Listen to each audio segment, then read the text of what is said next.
É um prazer estar aqui mais uma vez com vocês, com esse grupo muito rico em que a gente aprende, tem a oportunidade de se relacionar. Estou muito feliz de estar aqui e vou pegar a última frase do filme de fazer o certo para dar certo. E acho que a gente tem que, aproveitando o meu tempo, vou dizer, estamos ao vivo no IPA Online, com 30 mil seguidores do Kiko. Acho que é importante a gente registrar esse conceito que a gente fica discutindo sempre aqui, do que é dinheiro público e do que é o privado. A gente precisaria ter um pouco mais de respeito, tanto daqueles que pensam e fazem a gestão dos recursos públicos, entendendo que muitas vezes eles entendem que são deles aquele dinheiro, ou seja, eles tomam conta do dinheiro. E por outro lado, a gente olha as pessoas achando que o que é dinheiro público não é de ninguém. Então está tudo errado, porque quem está fazendo a gestão tem que cuidar daquilo como se fosse nosso. E nós temos que pensar naquilo como também sendo nosso. Isso vale para os impostos que a gente paga, vale para as contas que a gente paga e para tudo mais em que a gente constrói. Eu não consegui contar quantas vezes tem a palavra direito na nossa Constituição. Tem alguns sites, cada um fala uma coisa, mas eu diria que são dezenas de vezes que na Constituição de 88 está lá direito. E tem, parece que 4 ou 5 vezes a palavra dever. Então parece que os legisladores acham que a gente tem que ter muitos direitos e a gente também não tem que ter muitos deveres.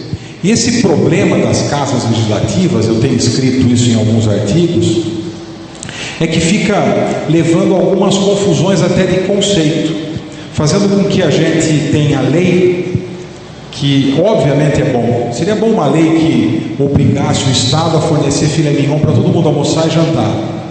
Quem é contra uma lei dessa? Todo mundo é favor, mas quem paga a conta? Seria bom uma lei também que obrigasse todo mundo a ter um carro com ar-condicionado, direção hidráulica, tração nas 4 rodas, banco de couro, mas quem paga essa conta? A cada dia, em alguma casa legislativa do país, estão nascendo leis, e eu já faço um link para a nossa área imobiliária, estão nascendo leis que dificultam a gestão dos recursos públicos, dos governantes, e dificultam o investimento privado para que a gente possa fazer a economia crescer, gerar emprego, renda, impostos e a gente poder ficar em condição de ter mais qualidade de vida, que é uma outra frase que acabou de ser dita no filminho. A gente precisava buscar uma forma de as pessoas entenderem que a economia precisa do crescimento e precisa de incentivos para isso. Nós monitoramos mais de 3 mil projetos de lei. Hoje mesmo eu estava vendo o que estava acontecendo em Brasília, o que estava acontecendo nas câmaras municipais de algumas que a gente monitora, Assembleia Legislativa, obviamente nesses temas ligados à nossa área imobiliária. Hoje mesmo está acontecendo uma votação importante lá. E muitas vezes, as pessoas que detêm os cargos públicos, num gabinete fechado, aqui em Sorocaba, ou em São Paulo, ou em Brasília, eu vou dar um exemplo muito rapidamente para vocês, criam uma instrução normativa, uma regulamentação, uma normatização, às vezes até ilegal, inconstitucional, obrigando alguns empreendedores, eu já estou fazendo o link com a área imobiliária, e esse exemplo para vocês nasceu em 2015, com a Instrução Normativa 1/2015 do IFAM, em que obriga todos os empreendimentos imobiliários e algumas atividades agropecuárias a fazer um estudo arqueológico. Vocês conhecem algum arqueólogo, além do Sean Connery e do Harrison Ford e do Indiana Jones? Eu também não conhecia, comecei a conhecer agora alguns arqueólogos, porque nós somos obrigados agora a contratar um estudo arqueológico para fazer um empreendimento imobiliário em qualquer lugar do território nacional. Porque algum cara lá em Brasília, e eu tive dentro do IFAM em Brasília mais de uma vez, hoje falei de novo com a presidente do IFAM, uma mulher do Maranhão, inventaram que tem que fazer esse estudo arqueológico. E o país tem um mapeamento dos sítios históricos, a gente sabe onde tem, que Sorocaba não tem isso, mas eu vou ter que ter. Tivemos uma sorte de ter um ex-secretário do Meio Ambiente, Ricardo Salles, que dificultou menos a nossa vida, dizendo que a gente pode, para aprovar o empreendimento, só protocolar no IFAM. Depois tem que fazer. Mas só para vocês terem uma ideia, daqui a 10 dias entra no empreendimento nosso uma equipe de arqueólogos para fazer buracos na nossa propriedade por 20 dias úteis, um mês, para ver se acham, tomara que não achem nada, mas para ver se acham alguma coisa. E assim a gente vai construindo um país, dificultando a vida de quem quer investir, gerar emprego, renda e fazer a economia crescer. E a cada dia acontece uma coisa nova. Aqui em Sorocaba, eu discuti na Câmara, e repercutiu bastante no jornal na semana passada, aquele projeto de lei de fiação subterrânea, obrigando a cidade a ter, é lindo tudo embaixo da terra. Quem é contra isso? Esteticamente bonito, urbanisticamente atendido, nas principais cidades do mundo tem isso. Agora, nós não estamos vivendo, como eu disse no texto, na Noruega, com uma renda per capita de $100 mil por ano e com todas as necessidades básicas atendidas. O difícil é a gente poder argumentar isso com os vereadores, com os deputados estaduais, federais. A gente perde horas fazendo isso e muitas vezes a gente não consegue, e a gente vai dificultando a produção nas nossas cidades, dificultando o investimento nas nossas cidades, fazendo com que as coisas não aconteçam na velocidade em que a gente precisa que aconteça. E são inúmeros exemplos desses. Eu citei 2 para vocês, um em nível federal, um em nível municipal. O municipal ainda não virou lei. Nós estamos eu ainda estou acreditando que eu vou conseguir na argumentação fazer com que os vereadores não votem esse projeto, mas em nível nacional é uma instrução normativa, então não foi feito por deputado nenhum, não foi feito por ninguém eleito, e foi feito por um grupo de burocratas num gabinete em Brasília, impactando toda a atividade imobiliária e um pedaço da atividade agropecuária em todo o Brasil. Pode parecer longe da gente isso, mas são vários exemplos. A falta de segurança jurídica que a gente tem atrapalha muito a nossa atividade. Vou dar mais um exemplo local para vocês. Nós passamos mais de 2 anos discutindo a revisão do plano diretor em Sorocaba. Houve uma emenda aprovada, o prefeito na época, Panunzio, vetou, a Câmara derrubou o veto e virou lei, permitindo terrenos de um tamanho de X metros quadrados. Algumas e outras coisas mais. Vários empreendedores fizeram projetos para aprovar o empreendimento com a regra vigente. Logo que foi feita essa aprovação e a publicação, com essa derrubada de veto e tudo mais, o promotor de Sorocaba entrou com uma discussão no Tribunal de Justiça. Primeiro com o Procurador-Geral, do Ministério Público em São Paulo. Depois com o Presidente do Tribunal de Justiça. Eu fui pessoalmente falar com o promotor aqui em Sorocaba, Dr. Marum. Depois eu fui falar com o Procurador-Geral em São Paulo, Dr. Jean Paulo Ismânio. Depois eu fui falar com o Presidente do Tribunal de Justiça, me fugiu o nome agora dele, lembra? Paulo Dimas, Presidente do Tribunal de Justiça. Fui falar com ele e falei: olha, isso é muito sério. Resolvem rápido, decidam o que é para decidir. É ruim, porque foi democraticamente aprovado, mas resolvam. Demorou mais de 2 anos para resolver. Nós gastamos dinheiro com projeto, com arquiteto, com engenheiro. Depois de 2 anos veio uma decisão do Tribunal de Justiça. Não está valendo essas 5 emendas aqui, tem que voltar para trás. Sabe o que todo mundo fez? Rasgou tudo e começou tudo de novo. Perdeu mais 2 anos. Isso para dar mais um exemplo para vocês de como pode ser atrapalhado essa insegurança jurídica que a gente tem. Leiam quando vocês chegarem em casa. Hoje o editorial do Estadão tem um comentário do editor, do cara que escreve, Antônio Carlos Pereira, sobre um projeto de lei que traz segurança jurídica e que é muito importante para a nossa atividade. E trazendo também segurança jurídica para o servidor público, que tem que aprovar e escrever o nome dele, respondendo com o CPF dele às aprovações. É muito importante, foi aprovado no Senado. Eu trabalhei nesse projeto de lei no senador Anastasia, e depois foi para a Câmara, aprovado, está na mesa do presidente. Eu mandei um ofício para o presidente pedindo a sanção sem veto desse projeto de lei, trazendo segurança jurídica para a gente. Já estou com 9 minutos e eu quero tentar trabalhar aqui mais um outro tema para terminar. Falta para a gente a previsibilidade da nossa atividade empresarial.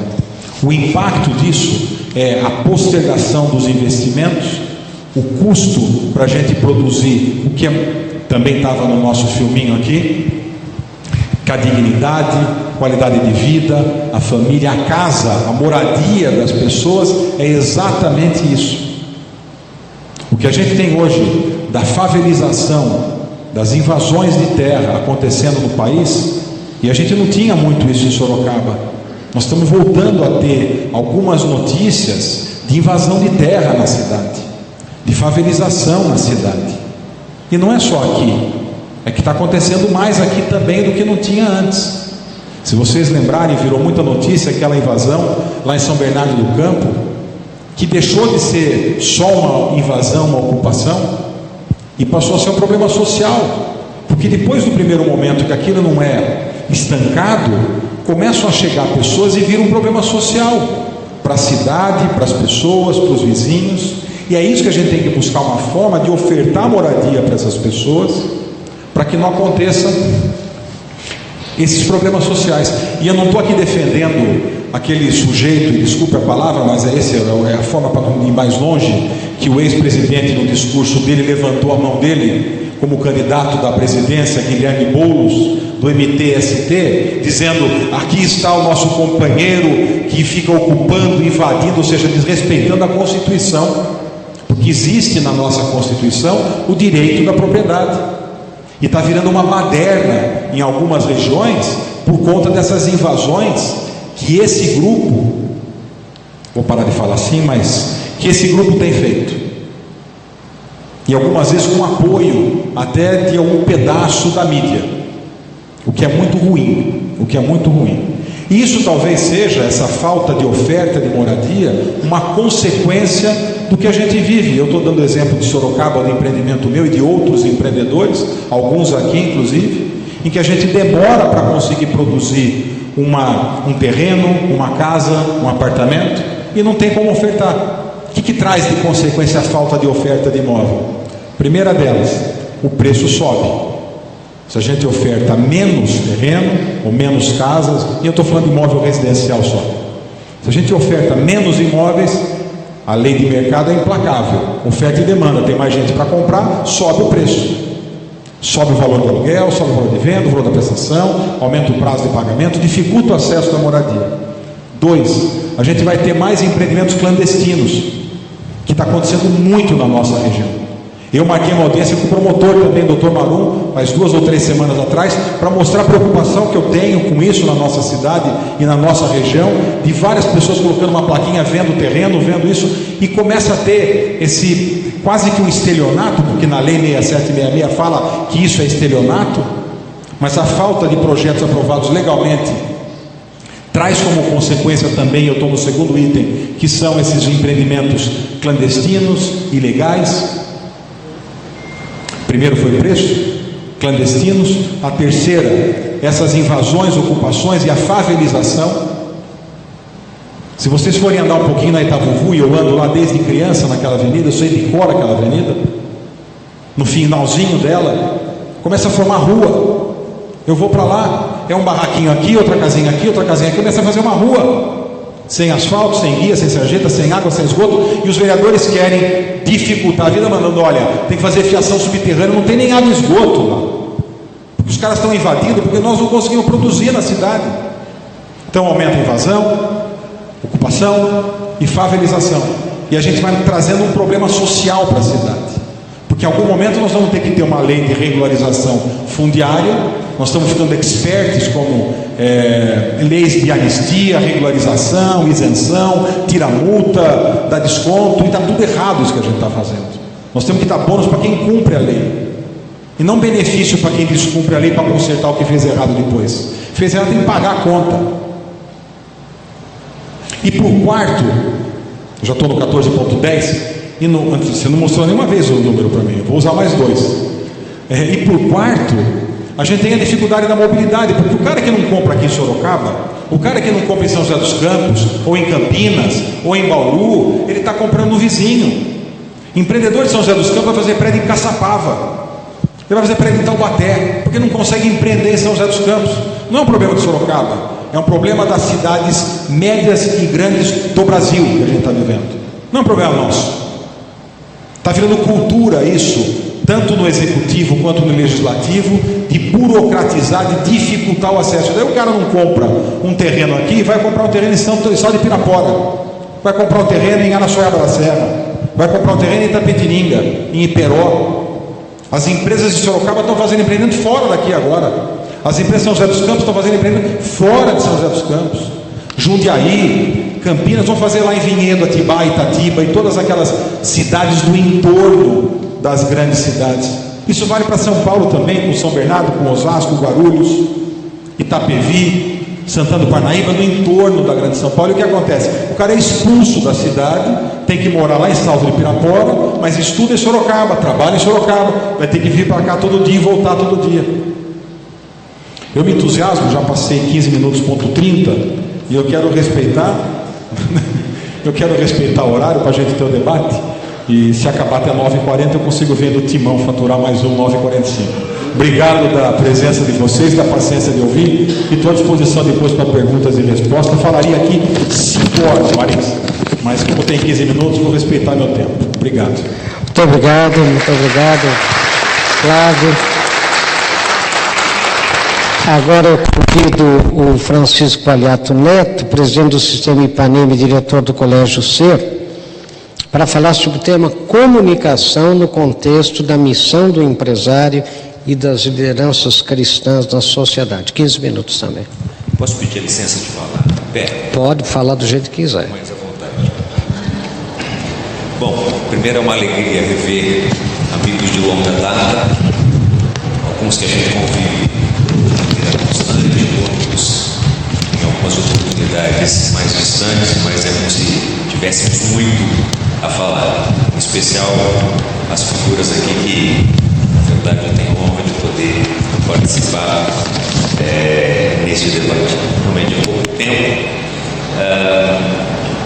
e eu gostaria de tentar refletir com vocês a questão da ética, tanto no aspecto comunicação quanto no aspecto educação. A gente não pode deixar de pensar nas questões ligadas à ética, que faz parte daquilo que a gente aceita como morar num condomínio, se assim a gente fosse fazer, né? Mas nem tudo que é ético é moral, porque se eu tenho respeito às senhorinhas que na igreja usam o manto preto, embora esteja dentro da ética, eu vou respeitar a moral, eu vou usar. Então são conceitos que até para discutir, para aqueles que estudaram muito filosofia, antropólogos, eu não vou me aventurar a navegar para a profundidade, porque a água é bem rasa, do professor Marins. Mas eu acho que a gente não pode deixar também, além desses aspectos, de empatia enquanto empresários, né? Eu acho que a gente tem que ter uma visão de todo, né? Todo negócio, seja na área de comunicação, na área de educação, não é só a relação com o mercado, com o cliente, com o ouvinte, com o leitor, mas é com quem está conosco, com quem produz esse conteúdo. Nós estamos tendo generosidade com esse parceiro de trabalho, nós temos empatia e tem feedback, porque a atitude cristã, a atitude, qualquer que seja a denominação, ela estabelece uma postura de tolerância dentro de um limite adequado diante da ética e da moral no momento em que nós vivemos, mas nem sempre as pessoas que estão conosco têm o nosso feedback. Como é que você pode produzir comunicação com qualidade se você não tem uma relação, acima de tudo, de respeito com as pessoas que trabalham com você? Não adianta eu discutir se eu vou vender mais ou menos publicidade, se nós vamos tratar da imprensa marrom, nós temos fake news, nós temos uma série de situações que obviamente que nos batem a porta nesse momento que a tecnologia vem, né, para ficar, para nos auxiliar e obviamente para nos trazer um processo de reflexão. É triste a gente perceber, né, Flávio, essas questões que nós discutimos, há leis inclusive que são feitas com o intuito de atrapalhar para a corrupção vender como benefício. Então ela cria dificuldade para não ser executada, para alguém se beneficiar. Então nós vamos vivendo uma sociedade em que existe um conjunto de leis feitas para não serem cumpridas. Então, eu acredito que tanto no aspecto de educação e comunicação, existe essa questão importante do respeito. E olha, eu digo que a gente e não é pouco. Acho que o fundamental é esse processo da tristeza da lei, que eu ia falar da questão da filosofia, né? A gente vê, no período em que nós vivemos a ditadura no Brasil e depois dela, né, um desaprender dessa questão da reflexão do ponderar. Às vezes a gente está num encontro em que a gente não vai ter solução, a reunião também não vai se alongar, mas a gente sai nem sempre com uma solução, mas sai para que todos possam refletir diante daquele problema colocado, porque nem sempre na hora nós vamos tomar a atitude adequada. Às vezes é necessário você dormir com o problema, ruminar e depois vir com entusiasmo, né? Como é que você vai entusiasmar? Quem acompanha o professor Marins nas redes sociais, nos vídeos, no YouTube, na rede Vida, né? Ele trabalha muito fortemente nesse aspecto de educar a comunidade empresarial, treinar as pessoas voltadas para essa questão do entusiasmo. Como é que você vai ter a parceria de alguém que está no dia a dia, produzindo conteúdo, produzindo educação? Mais difícil ainda você tratar questões de cidadania e ter dentro de uma instituição de ensino, você trabalhar valores, trabalhar determinados conceitos, que quando eventualmente você convive até com vida pública, né, Flávio? Você vê que você está criando talvez o teu aluno cidadão, mas por uma ilha. Mas eu acredito que ainda a gente pode individualmente fazer a nossa parte, fazer a diferença. Eu acho que enquanto empresário, eu acho que a gente tem que ter, enquanto condutor, enquanto empresário, enquanto líder, nós temos que ter essa questão da preocupação, acima de tudo, com respeito. Outro dia, inclusive, eu discuti, acho que foi com o doutor Etevaldo, boa noite com alegria, doutor Etevaldo, que é a questão, muitas vezes, né, que a gente tem que ter tolerância e respeito por opiniões contrárias. Hoje, na internet, especialmente no Facebook, nós não temos discussão, nós temos agressão, né? Como não há mediação, as pessoas não estão preparadas muitas vezes, é agressão de tudo quanto é lado. Então nós estamos vendo uma falta de respeito, fake news. Agora, se a gente tiver empatia e se colocar no lugar do outro, muito provavelmente a gente vai pensar duas vezes naquilo que está escrevendo e que vai estar colocando. E muitas vezes quando você faz o trabalho de uma colocação, muitas vezes, ou de políticos, ou de dirigentes de qualquer denominação, cristão ou não, ou de qualquer cidadão, muitas vezes uma palavra excita a violência. Ela pode produzir talvez em alguém uma agressão num outro ser humano. É essa intolerância que a gente às vezes não consegue entender. A violência talvez de um determinado ou determinada candidata com uma afirmação que ele pode fazer em relação às diferenças. Até porque a democracia não é um governo de maioria. Ela é um governo que, de certa forma, ela deve defender as minorias, porque a maioria já está contemplada na vitória. E se o ser humano é, acima de tudo, gregário, né, e o congresso, a palavra congresso vem do grego, vem de congregar, nós não somos isolados. E se nós não somos isolados, nós temos que nos colocar no lugar do outro, na medida em que o político tem que se colocar no lugar do empresário que gera emprego, que produz a casa, do professor que tem dificuldade, em especial na rede pública, em relação à violência, né? O que a gente está discutindo enquanto cristão nos partidos políticos, o que está se fazendo aqui, fazendo com que a gente vá embora, não com soluções, mas com a possibilidade de estar refletindo e pensando, e está fazendo a diferença na casa da gente. Não adianta você participar ou do Rotary, ou do Lions, ou da maçonaria, ou desse grupo, se eu vou fazer aqui, mas eu estou fazendo na minha casa, eu estou sendo cristão com o meu colega de trabalho, eu estou tendo esse respeito. Eu acho que são esses os conceitos que eu queria, na verdade, refletir com vocês, não no sentido de falar, olha, eu vou desenvolver minha atividade aqui ou fora de Sorocaba, o que é uma realidade dentro do setor imobiliário, porque se você não tiver um planejamento nesse setor, que é o primeiro que para na crise econômica e o primeiro que volta a gerar empregos, porque a mão de obra do pedreiro, do pintor, é aquela que tecnicamente tenha talvez um nível educacional menor. Então, se a gente não tiver esse olhar e criar as dificuldades, nós vamos travar todo esse processo. Então, acima de tudo, estamos terminando? Quanto tempo? Mais 5. eu acho que a base de tudo está na questão, né, daquilo que a gente vai trabalhar, fé, né? Tem gente que não gosta de tatuagem, eu tenho aqui fé. A fé está no hebraico discutindo o quê? A fidelidade, né? Como é que está a nossa fidelidade aos nossos princípios, à nossa verdade, ao ser humano? Adianta eu estar bem? Se a economia está mal, Flávio não vai vender, eu não vou ter o material elétrico, o aluno da PUC vai ter dificuldade para pagar a mensalidade, o médico vai ter uma série de conflitos. Nós temos 10 minutos aqui, né, Cristiano? 5 minutos.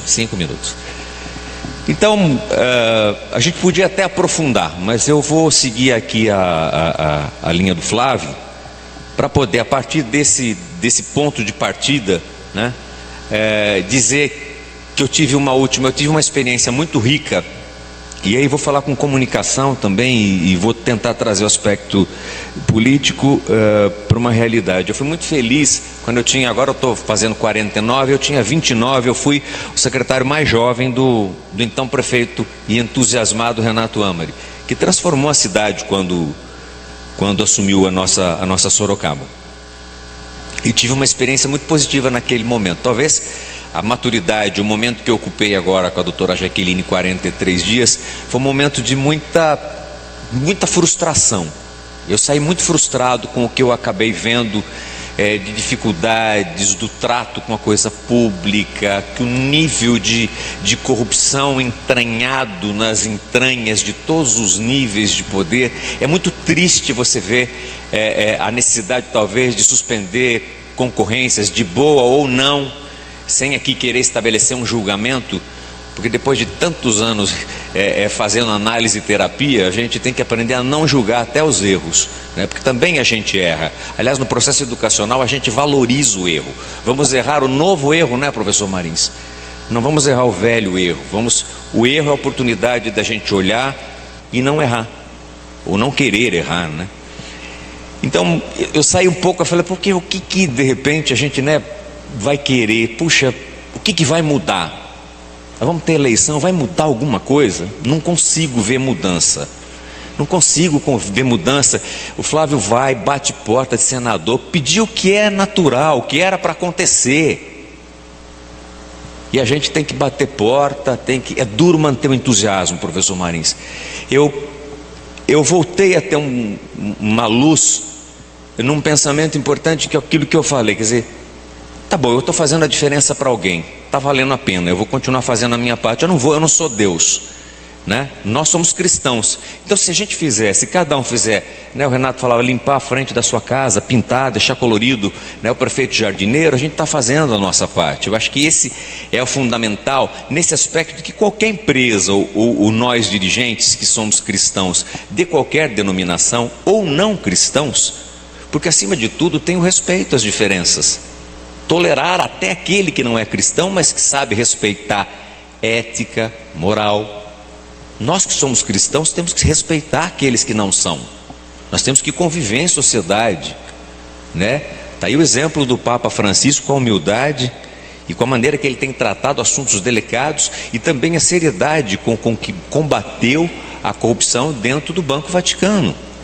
Então nós temos bons modelos. Nós precisamos valorizar novas lideranças, né? Agora, liderar, claro que tem que ter o exemplo. Agora, a liderança generosa, que tem que ter limite, não pode ter invasão, não pode ter, na sala de aula tem que ter respeito, não pode usar o celular. No veículo de comunicação, tomar cuidado, porque uma palavra não volta. É como você querer consertar, né? Falei mal de tal pessoa. Para consertar, né? Então vamos lá, vamos jogar a pena na montanha. Então cata todas as penas aí, não tem jeito. Na internet, então, pior ainda, viraliza, é uma situação. Agora vamos nos colocar no lugar daquele que está sendo ofendido. Que eu digo o seguinte, gente, a vida é um grande desfile de carnaval.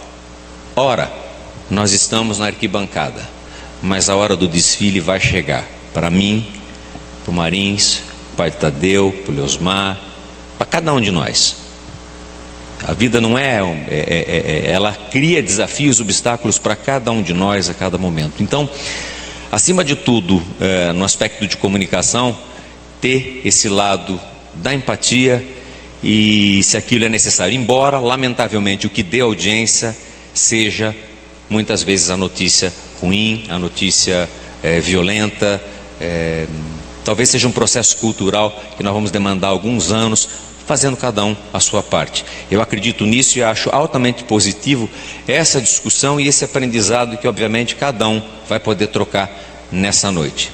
Eu fico realmente muito honrado pelo convite, até porque tem aqui duas pessoas que têm uma significação muito importante para a minha vida. O professor Marins foi meu presidente na Fundação de Desenvolvimento Cultural, a Fundec, um grande líder, não só no discurso, porque o discurso é fácil. O professor Marins, para quem não conhece, ele é bom de discurso, mas eu posso garantir que em atitudes ele é um homem diferenciado. Até porque eu fui secretário de Esportes e Lazer e de Relações Institucionais agora, mas ele foi secretário de Saúde, de Esporte, de Lazer, o que mais? Era tudo, educação era tudo na época do Teodoro Mendes, né?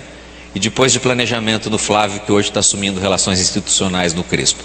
Obrigado, e que nós possamos fazer diariamente uma reflexão, mas acima de tudo, a cristandade começa na casa da gente, naquele que está próximo, e não só na distância e naquilo que pode nos dar visibilidade ou algum tipo de massagem no ego. Obrigado.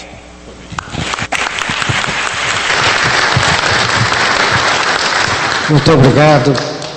Nós agradecemos, eu pessoalmente também, as palavras aí carinhosas do Kiko Palhato, e eu convido o presidente da empresa Union Rec, José Carlos Felamingo, a falar sobre o tema prestação de serviços e indústria no contexto da missão do empresário e das lideranças cristãs na sociedade. 15 minutos. Sei que o senhor fosse falar de prestação de contas.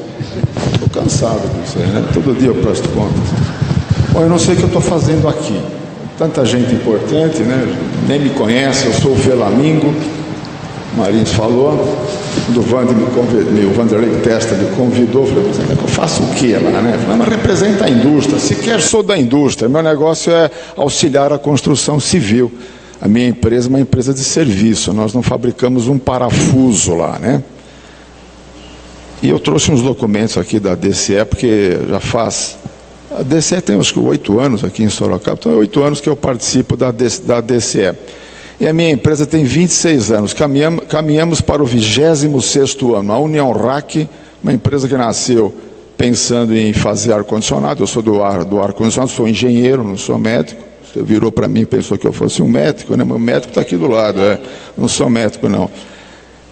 Eu me lembro lá quando foram escolher o presidente, os militares, né, foram escolher, eles não sabiam que nome colocar, que pessoa pôr, né, e jogaram todas as qualidades que tinha no computador, no mainframe. Mainframe é aqueles computadores antigos que eram com células, né, de papel, né, e o computador não sabia, mas tinha uma coisa que era muito importante para ele, para ser presidente do Brasil naquela época dos militares, né, e tinha que ser honesto. Então o computador começou a cuspir todos os nomes, honesto, não tem, mas tem o Ernesto, serve.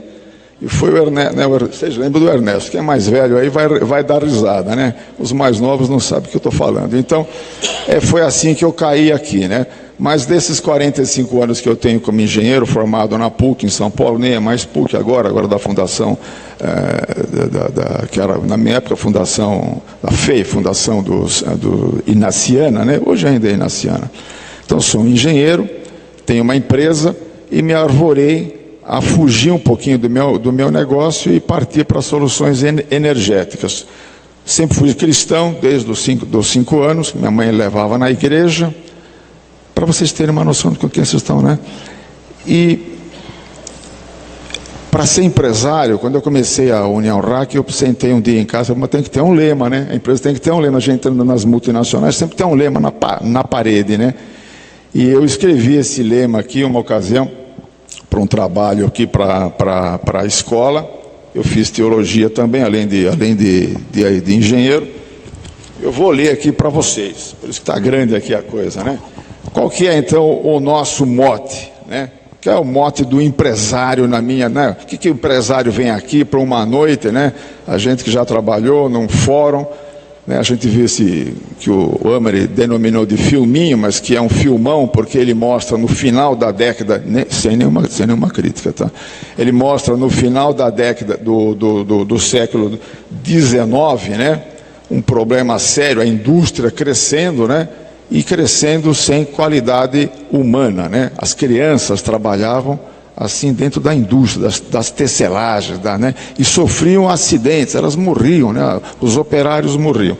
Então, Papa Leão XIII, né? Ele fez a Rerum Novarum, né? Que veio então dar uma luz para nós empresários. E foi aí então que, baseado nisso, vocês viram lá, surgiu a Uniapac, e depois surgiu aqui em São Paulo a DCE. Um dos fundadores foi meu professor de História no grupo escolar, tá? Só para vocês terem ideia, era um grande advogado. A União-RAC, então, nasceu com um símbolo que é o tripé. O tripé é aquele banquinho do pianista, sabe? Minha irmã era pianista, né? E a gente ia lá com ela, e o professor falava, tem que ser um tripé, porque o quadripé balança, às vezes você perde a noção. Então o tripé, na estrutura, que é engenheiro sabe, né? É a estrutura equilibrada, não é isso? Ele é equilibrado em qualquer plano que nós estejamos. Nesse plano que é inclinado aqui, o tripé se... Então cada perna do tripé da União-RAC tem um nome. É a verdade, o conhecimento e o trabalho. Sem a verdade, a gente não consegue nada na vida, seja na vida matrimonial, como pai, né, como mãe, como professor, né, como político, né, a gente não, como professor, como tudo, a gente, sem verdade, não existe uma sociedade digna, tem que ter verdade. Segunda coisa, tem que ter conhecimento. Sem conhecimento, você não deita numa mesa de cirurgia e deixa o estagiário te operar, ou deixa? Essa é a pergunta que eu faço para os meus futuros colaboradores. Você deixaria? Não. Então, se você não tem certeza, não faça, né? Então, nós temos que ter conhecimento. O empresário tem que ter conhecimento e disseminar o conhecimento em todas as áreas. E trabalho, né? Amor pelo trabalho. Se nós tivermos esses 3 pilares, a gente não vai nunca cair. Anos depois, né, que eu fiz isso aqui, lendo esse trabalho aqui da DCE, eu encontrei, que é da Uniapac, eu encontrei os 5 princípios para nós empresários caminharmos, né? 5 princípios que estão aqui, não fui eu que escrevi isso aqui. Primeiro é o bem comum, né? Nós temos que respeitar o bem comum. O segundo, a destinação universal dos bens. Quando o Amari falou, ele, de certo modo, ele puxou esse mote, né? Talvez não tenha com essa ideia, mas a destinação universal dos bens, né? Você pensar bem aí no que você tem que fazer pesquisa no solo, né? Se você pensar nisso, vai ver que essa destinação universal dos bens tem muito a ver com isso aí. A solidariedade, né? Isso é muito importante. A subsidiariedade. Esse é um item muito importante. Eu até trouxe aqui um livrinho da DCE, da Uniapac, que exclusivamente fala sobre subsidiariedade, que é diferente de você delegar. Tem gente que confunde a delegação, né, com a subsidiariedade. A delegação você tira a qualquer momento do seu funcionário. Já você fazer, né, como se fosse uma filial com todos os requisitos para aquela instância menor poder decidir e crescer, você não pode retirar, né, como se fosse uma delegação. A participação, a gente tem que fazer as pessoas da empresa participarem. O professor Stephen Kenneth, ele escreveu na revista Veja, eu vou aqui colocar, eu localizei esse artigo na revista Veja, só um instantinho. Ele escreveu isso aí há muitos anos atrás, né? Ele escreveu um artigo que fala o seguinte, ele explicava para a gente, né, o que é o capital social da empresa.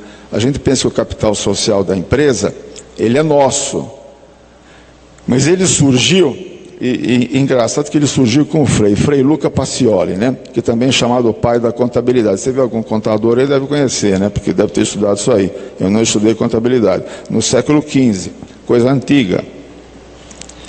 Ele diz o seguinte, que naquela época, né, o capital social é o capital que os acionistas oferecem à sociedade para garantir que empregados e fornecedores recebam no final do mês. Foi essa a ideia de se surgir o capital social, né, que a gente tem na nossa empresa, a gente pensa que é nosso e não é. Então está aí, deixa eu voltar aqui porque não tem uma mesa. Está aqui então a participação, o item participação, né? A gente tem que ter a participação. Para ser um empresário cristão, que nós na DCE não somos, a DCE não é católica, ela é uma associação cristã, já foi católica e não é mais. E então, esses 6 valores, 6 princípios, né?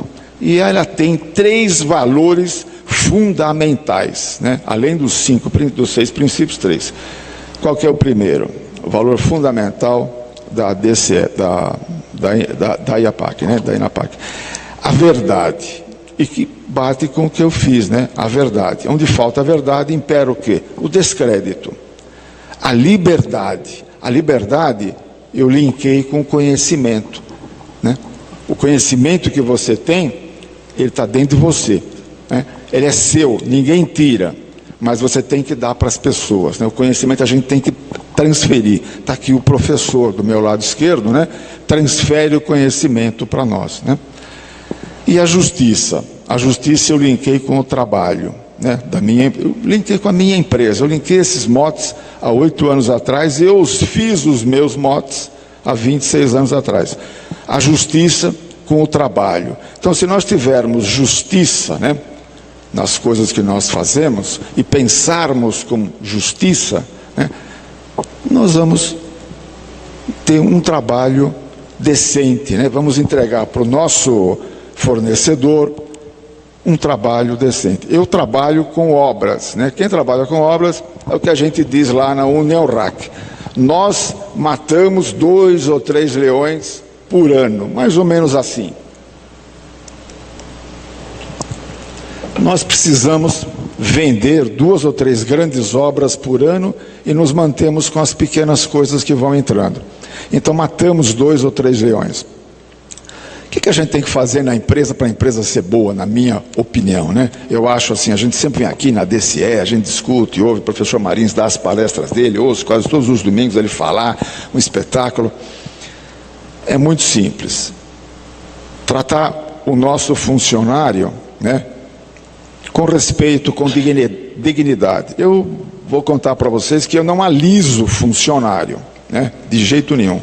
Eu trato o funcionário com dignidade. E todos os nossos funcionários, só para vocês terem ideia, entrou uma moça, sexta-feira foi o primeiro dia dela na empresa, domingo ela sofreu um acidente. Ela já foi para o hospital com a nossa assistência médica, já sofreu a cirurgia, né? Eu acho que isso é tratar as pessoas com dignidade, não é? Num país que não tem saúde, não é verdade? Está difícil a saúde aqui, não é? Está bem difícil a saúde. Então, ela teve lá um plano de saúde, né? Ela nem trabalhou para nós ainda, já está usufruindo do plano de saúde. E nós oferecemos tudo que nós podemos oferecer. Oferecemos para os funcionários um pouquinho do que é nosso, né? Lá do lucro, né? Todo final do ano vamos repartir um pouquinho. Então todo mundo trabalha com... Tem pessoas, a empresa tem 26 anos e tem gente com 20 lá, né? 20. Até 2 meses atrás nunca tínhamos tido uma causa trabalhista, acredite se quiser, né? Aconteceu agora lá com um funcionário lá, achou de entrar com uma causa, com uma questão, né? Acontece, isso pode acontecer. Tratamos os nossos fornecedores como eu gosto, porque eu sou um vendedor, né? Eu vou vender o meu negócio todos os dias. Hoje fui de manhã. Tratamos os nossos fornecedores como eu gosto de ser tratado nas empresas quando eu vou vender lá o meu negócio. Nem sempre sou bem tratado, viu? As pessoas às vezes chutam um pouquinho a gente. Então, a gente trata os fornecedores com dignidade lá, né? E uma terceira coisa, nós pagamos os impostos. Ah, mas os impostos, não interessa, fazemos a nossa parte, pagamos os impostos. Se eles são bem aplicados ou não, aí está a sociedade, nós agora nas eleições vamos ter que saber votar. Não vai ser fácil, né? Mas a gente vai ter que escolher um pouquinho mais do que a gente já escolheu. Então, sou empresário pequeno, a nossa empresa não é muito grande, foi agora 1º de setembro, nós vendemos ela para um grupo japonês, né? Continuamos trabalhando normalmente, foi uma transação nada de milionária, é uma coisa simples, né? Continuamos com outras empresas que nós temos no grupo, nós temos mais empresas, né? Somos vários sócios. É uma empresa simples. Como cristão, eu acho que a gente tem que fazer o que o Henrique Prata falou para nós no dia 28, tirei esse modo seu. No dia 28 de outubro, próximo passado, lá na PUC, nós realizamos um evento, né? O Vanderlei se lembra, Henrique Prata é o presidente do Hospital de Câncer de Barretos, o maior hospital da América do Sul hoje, que tem a maior tecnologia para se tratar de câncer, né? Estive lá, conheci. Diz o seguinte: o Henrique não é nenhum médico, não é formado em nada, estudou acho que até a 8ª série. Ele contou para nós, no final da palestra, você se lembra, professor? Diz o seguinte: olha, gente, o meu livro de cabeceira é a Bíblia. Leio todos os dias e dela me alimento. Dela me alimento, e quem conhece o Hospital de Barretos sabe o que eles fazem lá. Aliás, ele mudou de nome, não é mais Hospital de Câncer, é Hospital de Amor.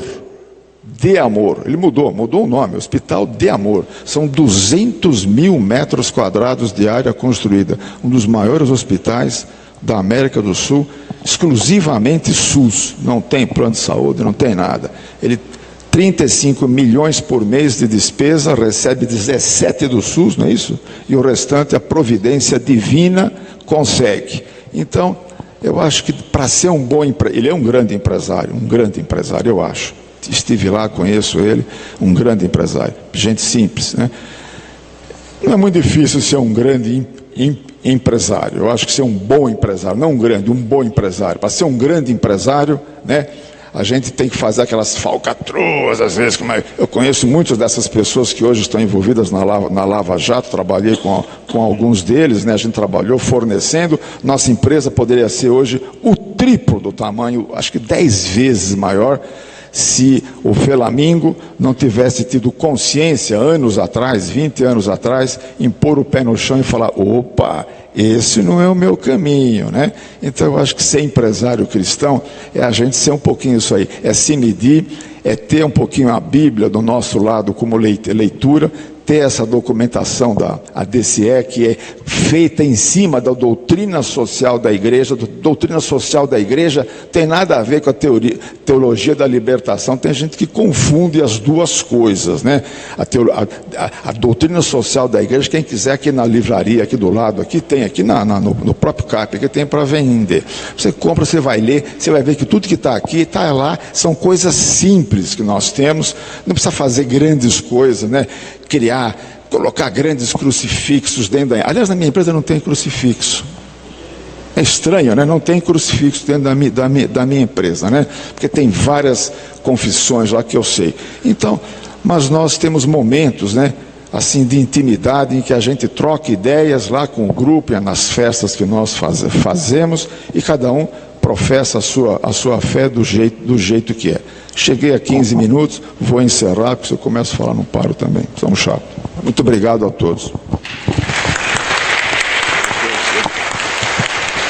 Obrigado, Felamingo, muito obrigado pela sua apresentação. Eu queria pedir ao Cristiano que, eu acho que, não sei se não confunde eles, você está fazendo o tempo ao contrário, não está? O tempo, você tem que dar o tempo que sobra, não o tempo que falta. É o tempo que falta. Aí faltam que só tem 2, então não tem jeito. Então está confuso aí, mas não, porque ele mostra um papel escrito 15 minutos. Acabaram os 15 minutos, é isso aí. Então tá bom, então já estou avisando aqui as pessoas. Bom, queria convidar então o doutor Luiz Ferraz Sampaio, diretor da Faculdade de Ciências Médicas e da Saúde da PUC São Paulo, a falar sobre o tema saúde no contexto da missão do empresário e das lideranças cristãs na sociedade. Por favor, doutor Luiz. Muito bem, muito obrigado. Boa noite a todos, é um enorme prazer estar aqui, pessoas tão seletas, moderados por pessoas assim tão especiais. Agradeço especialmente ao doutor Leosmar pelo convite de estar aqui. E cada um falando da sua área, eu vou falar um pouco como saúde, como os princípios cristãos dentro da saúde e da educação na saúde, né? Eu escrevi algumas coisas, vou me encaminhar por aqui. Eu gostaria de iniciar citando alguma coisa que aconteceu comigo a semana passada. Eu fui procurado por alguns estudantes da Faculdade de Medicina aqui da PUC de São Paulo, Faculdade de Medicina de Sorocaba, porque eles gostariam de um apoio formal da diretoria para o uso de um local no prédio da faculdade para encontros semanais com participação aberta àqueles que se sentiam impelidos em participar de uma atividade que eles chamavam Doutores da Fé. São estudantes de medicina que se encontram. A proposta é que esse objetivo do grupo que vai se encontrar semanalmente é o estudo bíblico e também compartilhamento mútuo de aspectos que envolvem a humanização médica entre os estudantes. Eles afirmam que seguem unidos por um preceito que é: Deus é soberano e Jesus Cristo é o centro do Evangelho. Essa atividade, que é a iniciativa dos próprios alunos, demonstra a relevância e a necessidade de se incluir uma fundamentação de fé religiosa na prática profissional. Isso é especialmente necessário e relevante em profissões que vão precisar lidar com o sofrimento alheio, como acontece com os médicos e com os enfermeiros. Então isso é muito especialmente importante, né? Claro que a Pontifícia Universidade Católica, por ser uma universidade confessional católica, existe a previsão formal no próprio projeto pedagógico do estudo desses aspectos na formação de todos os cursos da PUC. É obrigatória a inclusão de teologia em todos os cursos da PUC. No caso da medicina, a disciplina se chama Teologia em Diálogo com a Saúde. Logo, nos primeiros anos do curso, isso é dado em todos os cursos, é uma determinação estatutária. Contudo, a iniciativa desse grupo de estudantes de incrementar os seus estudos relativos à fé nas suas práticas de medicina é reflexo das necessidades que eles percebem no dia a dia de suas aulas e nas suas atividades de campo. O médico que não tiver como suporte em sua vida alguma coisa em que acreditar, terá dificuldades em superar os impasses que certamente irá enfrentar no atendimento de seus pacientes. Mais do que isso, a visão de uma fundamentação religiosa proporciona ao profissional da área de saúde será o alicerce para que ele incorpore sua responsabilidade social. Pois são pontos basilares nesse processo a ética e a transparência de suas ações e a proposição de melhorar a qualidade de vida de seus semelhantes. O sistema de saúde no Brasil pode ser dividido no Sistema Único de Saúde, o SUS, e o sistema denominado complementar. Dentro desse sistema complementar estão incluídas as cooperativas de trabalho médico, como as Unimedes, a medicina privada de grupo, como a Intermédica e outras, o seguro-saúde e a medicina que corre por conta do próprio bolso do usuário, que é a medicina particular. Em 2015, a Agência Nacional de Saúde Suplementar, que é o órgão governamental que toma conta dessa fatia da assistência à saúde, estimava que existiam cerca de 50 milhões de brasileiros que faziam uso da medicina suplementar. Mas, por outro lado, obviamente, existiam outros 150 milhões de brasileiros que faziam uso do SUS. O SUS representou um enorme avanço na assistência médica, assistência à saúde no nosso país, e só foi possível ser instituído a partir da promulgação da Constituição de 88, pois no seu artigo 196 está escrito lá que a saúde é direito de todos e dever de Estado. O SUS tem como princípios a universalidade, a integralidade e a equidade. A universalidade justamente se refere a que todos, indistintamente, tenham acesso ao SUS. A integralidade pretende oferecer o atendimento em todos os níveis de necessidade de saúde, da prevenção, passando pelo diagnóstico, o tratamento e até a reabilitação. E a equidade, o objetivo de se incluir a equidade é justamente um pressuposto para tentar reduzir as diferenças individuais.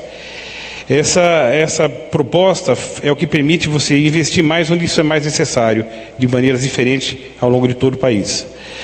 Para implementar o SUS, houve necessidade de algumas coisas pragmáticas. E esses princípios operacionais são a regionalização, a hierarquização, a descentralização e a participação popular. Ou seja, A gestão da atenção à saúde se faz em ambiente municipal, em nível municipal, que é onde percebe as necessidades daquele local. Mas tem a participação estadual e federal em níveis de complexidade superiores. E quem faz a observação e o controle são os representantes dos conselhos municipais de saúde. Tudo isso está previsto, está muito bem escrito no SUS. A proposta do SUS foi revolucionária na época que surgiu. Pode-se dizer que traz dentro de si alguns princípios muito éticos e socialmente altamente responsáveis. Contudo, passados aí 30 anos desde que foi implementado o SUS, ele ainda não foi de fato implantado. A gente sabe disso, você mesmo comentou a questão da saúde, né? Pelo menos não acontece ainda como determinam os seus pressupostos, né? Isso decorreu de muitas coisas. A gente pode resumir isso daí em equívocos de financiamento, com pouca verba de fato destinado para atenção à saúde, da gestão inadequada dessa verba escassa, de má formação ou formação inadequada dos recursos humanos, de médicos, enfermeiros e técnicos para a saúde, e tecnologias ultrapassadas e subequipados, equipamentos subequipados. Na verdade, o SUS é o grande mercado de trabalho para os médicos. O censo médico do Conselho Federal de Medicina em 2015 revelou que 70%, na verdade 73,1% dos médicos trabalham no SUS. Ou seja, de cada 10 médicos, 7 têm alguma atividade no SUS. E, mas, mesmo assim, levando-se em consideração o tamanho, 150 milhões de brasileiros que estão no SUS, isso faz com que tenha uma proporcionalidade 3 vezes inferior de médicos por pacientes no SUS do que na saúde suplementar. Uma contingência que piora muito essa situação são as gritantes distribuições da distribuição de médicos ao longo do Brasil. Há uma desigualdade muito importante decorrente das regiões geográficas do Brasil. E também há uma diferença muito grande entre cidades maiores e capitais com cidades menores. Para que vocês tenham uma ideia, a média de médicos para usuários, para pessoas no Brasil, é de 2,18 médicos para 1.000 habitantes. A Organização Mundial de Saúde considera que o ideal seria 1,32 médicos, quer dizer, a gente teoricamente está suprindo a necessidade. Mas existe uma situação muito cruel. Alguns lugares, como por exemplo Brasília, tem 4,35 médicos por 1.000 habitantes. Rio de Janeiro, 3,55. E São Paulo, 2,81. Ao passo que o Maranhão tem 0,87 médicos por pessoa. E pior ainda, se eu considerar a capital, São Luís, que tem só 15% da população maranhense, eu vou encontrar que lá dentro tem mais da metade dos médicos do estado. Isso faz que na capital tenha um médico para 570 pessoas e no interior um médico para 3.500 pessoas, que nos aproxima de algo da Índia ou de alguns países piores da África. O aumento de médicos nos últimos anos foi muito grande.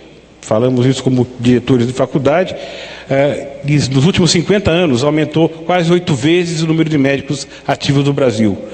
E a população aumentou também, só que aumentou muito menos. Aumentou 2,2 vezes no mesmo período. Mas mesmo aumentando tanto assim a quantidade de médicos, muito superiormente ao número da população, não houve mudança da distorção. A distorção persiste e pior, está agravada nos últimos anos. A premissa que permitiu abrir um número enorme de faculdades de medicina no Brasil, de que você aumentando o número de médicos formados teria a correção dessa distorção, não se mostrou verdadeira. Isso se acentuou nos últimos anos. Nós temos hoje no Brasil 298 escolas médicas. É o segundo país do mundo em número de escolas médicas, perde para a Índia. Mas é o primeiro país do mundo em médicos formados por ano. Nós formamos hoje 35 mil, na verdade formamos hoje em torno de 32 mil médicos por ano. E a estimativa é que nos próximos anos, que tem algumas escolas que abriram recentemente e que ainda não formaram turma, vamos chegar a 35 mil médicos ano. Isso é o maior contingente do mundo em número de médicos formados. Ainda essa criação de escolas médicas fez com que abrissem escolas em cidades muito pequenas. Então, houve um incremento enorme de escolas médicas, até atendendo a um interesse negocial um pouco perverso, de modo que nós temos escolas que foram abertas em cidades pequenas. Por exemplo, cito aqui Campo Mourão, no Paraná, que tem 80 mil habitantes e que já está nesse ano com uma faculdade de medicina no primeiro ano. Pergunta que eu faço enquanto diretor de faculdade de medicina é: onde que esses estudantes vão estudar? Que hospital tem uma cidade com 80 mil habitantes? Quais professores graduados que tenham pós-graduação, mestrado, doutorado se interessarão em morar numa cidade de 80 mil habitantes para dar aula? Qual será a formação que esses alunos terão saindo dessa escola? A premissa, então, que você criar faculdades em escolas pequenas e cidades pequenas poderia ajudar, não é verdade. Por quê? Porque, na verdade, o médico se fixa naquele local que ele faz a residência. Tem muitos estudos que demonstram que é depois de graduado, quando ele procura a residência médica, que ele vai se casar, vai constituir família, vai se ligar a uma equipe e trabalhar de modo que ele vai acabar ficando naquela localidade. E onde tem residência médica? Não houve aumento das vagas de residência médica no Brasil. Pelo menos não houve proporcional ao contingente de médicos formados. Isso faz com que eles saiam das suas cidades e procurem cidades maiores, como, por exemplo, Sorocaba, que tem um programa de residência médica robusto, importante, ou São Paulo, outras capitais, e vão se fixar por aqui. Ele não vai ficar lá em Campo Mourão, vai continuar com a faculdade de passagem. Eles estudam e voltam para cidades maiores. Isso fez com que o Conselho Federal de Medicina, buscasse esforço no Senado e nos deputados federais para barrar um pouco essa festa, essa farra de aberturas de faculdades de medicina. Essa campanha foi efetiva e conseguiu realmente bloquear. A semana passada foi feito um documento pelo Presidente da República cessando a abertura de novas vagas e de novos cursos de medicina no Brasil pelo período de 5 anos. De 5 anos, acho. O Conselho Federal de Medicina está se propondo a fazer esforços, capitaneado, na verdade, pelo Conselho de São Paulo, CRM, para poder avaliar essas escolas que foram abertas, aquelas que têm, de fato, condição de continuarem abertas ou que devem ser fechadas. Somente a cobrança pela qualidade da formação médica poderá garantir uma assistência à saúde de qualidade e garantir que os princípios do SUS sejam respeitados. Nesse sentido, poderíamos reforçar que as práticas de universalidade, integralidade e equidade são fundamentos que se aproximam muito da visão cristã do atendimento ao próximo. Dessa forma, o médico com formação adequada poderá incluir em seus princípios esses valores, desde que ele receba isso na graduação. Eu encerro por aqui para a gente poder debater um pouco mais adiante. Muito obrigado.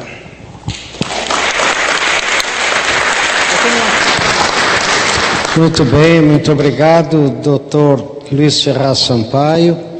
E, doutora Regina, eu queria dizer uma coisa.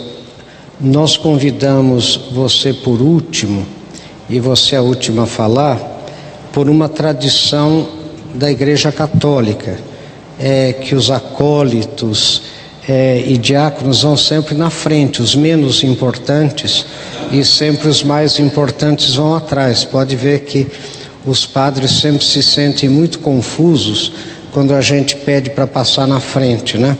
Porque eles estão acostumados que os menos importantes passam na frente. Então, sinta-se honrada por ter sido a última a subir e a falar. Então, eu convido a senhora Regina Carvajal, empresária, diretora da Eletrosol, a falar sobre o tema comércio no contexto da missão do empresário e das lideranças cristãs na sociedade. Boa noite. Senhores, não é nada do que o doutor Marins falou, é uma pequena brincadeira. Obrigada, Kiko, obrigada, pode me convidar que eu vou. Mas eu quero também dar boa noite para os convidados. Eu fiquei bastante honrada e eu quero começar agradecendo a Deus pela oportunidade de estar aqui, agradecer a DCE pelo convite e por me dar a oportunidade de falar sobre a minha parte. E a minha parte é a parte que me cabe.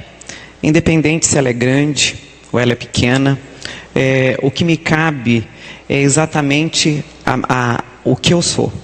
O que me cabe da minha parte é falar sobre um comércio, sobre o papel, sobre a missão do empresário dentro do comércio na sociedade. Falar de comércio, a gente tem que ter a consciência de que o nosso produto de venda, ele não é diferente e nem exclusivo. O nosso produto de venda, ele não foi fabricado nós estamos comercializando. E quando a gente fala dessa forma, aí a gente pensa em como é que eu posso atender o meu cliente. Eu penso no meu produto e na forma com que eu vou entregar o meu produto. Este é o meu produto. A qualidade do que eu emprego para poder entregar este produto.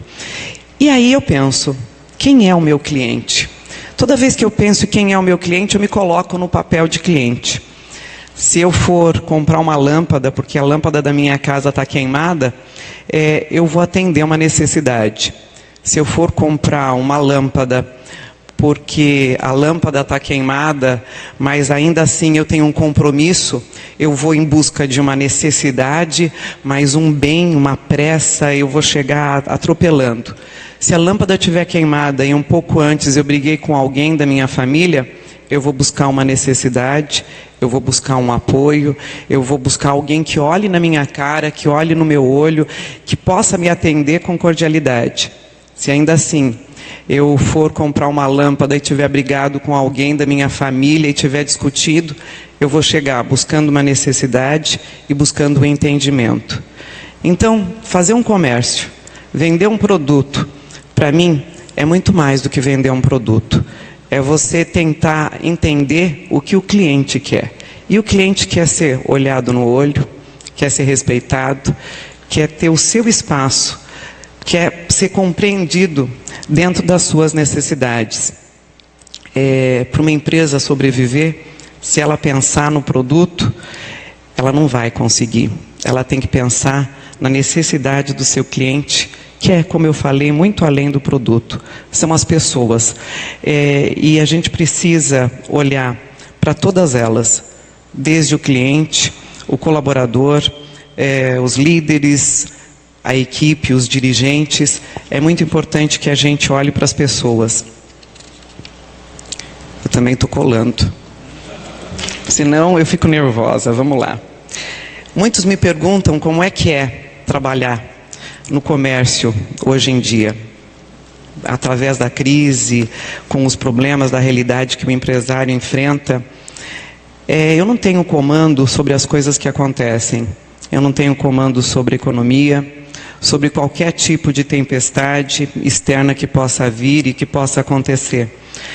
Existem muitas coisas para abalar as estruturas de uma empresa. Existem coisas simples que acontecem e que a gente não tem poder absoluto e nenhum sobre elas. Eu não tenho o comando do que acontece, mas eu posso dar a direção. Eu posso ver o que está acontecendo, eu posso ver uma tempestade e opinar. Por que lado eu vou? O que eu vou fazer? Qual o meu papel e o que eu posso fazer? E aí é que muitas empresas acabam se afundando, porque elas criam armadilhas para poder passar das tempestades, elas criam situações e historinhas mentirosas para justificar as dificuldades que elas têm, para poder dizer: tá vendo como é que tá as coisas? Negócio é negócio, o imposto tá caro, o comércio é assim, se eu não der os meus pulos, a coisa não vai acontecer. E desta forma vão criando historinhas e justificativas para poder justificar o seu erro, para poder não dar a cara para bater, para poder não ser responsabilizado pelas atitudes que a gente tem que tomar. Porque estar na direção de uma empresa é ter a certeza que a gente vai ter que dar muito não. E dar nãos tem muita responsabilidade. Quando você fala que não, vem muita carga atrás. Vem muita coisa. E saber dar não e ter a coragem de dar um não quando a empresa vai perder um pouco de lucro também. Porque quando a gente é um empresário cristão, a gente tem que ter a consciência daquilo que está fazendo.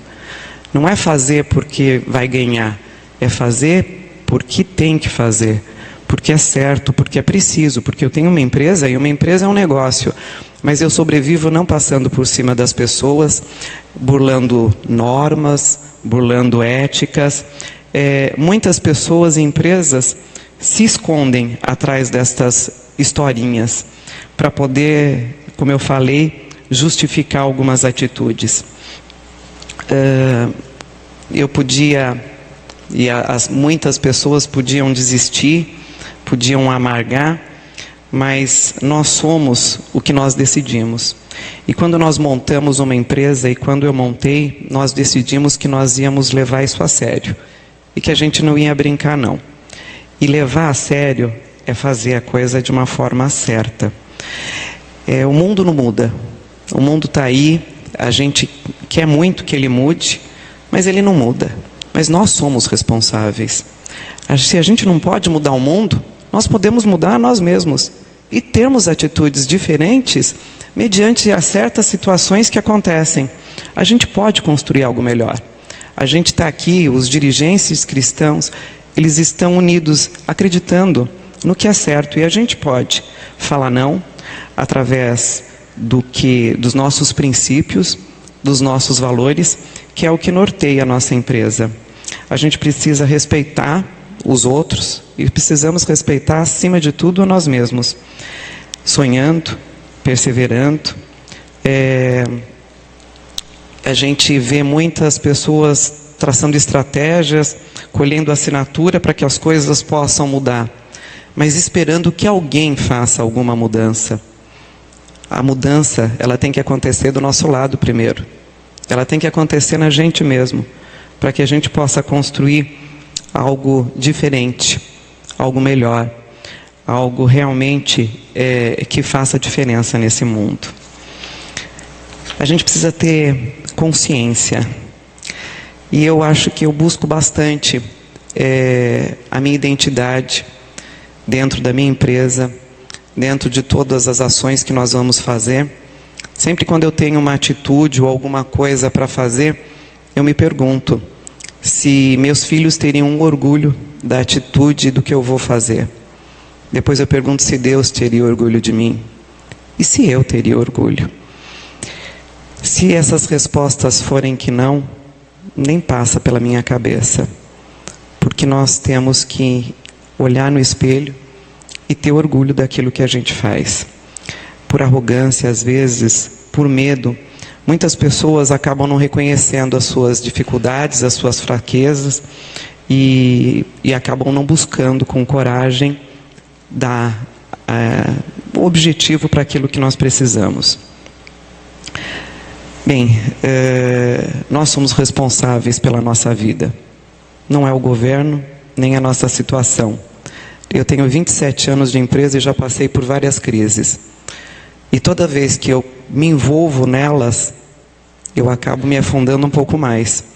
Porque ninguém paga as minhas contas. Porque desculpa para fazer errado a gente tem de sobra. A gente tem que levantar a cabeça e dar o melhor de si. Toda vez que a gente chega para trabalhar, a gente chega como se fosse o dia mais importante. E é assim que a gente vai. Fácil não é. Da mesma forma com que a gente educa os nossos filhos, nós temos a responsabilidade de educar, como o Kiko falou, nós temos a responsabilidade de orientar, de direcionar, e assim o fazemos na nossa casa, e às vezes quando chega na empresa a gente esquece dos nossos próprios ensinamentos.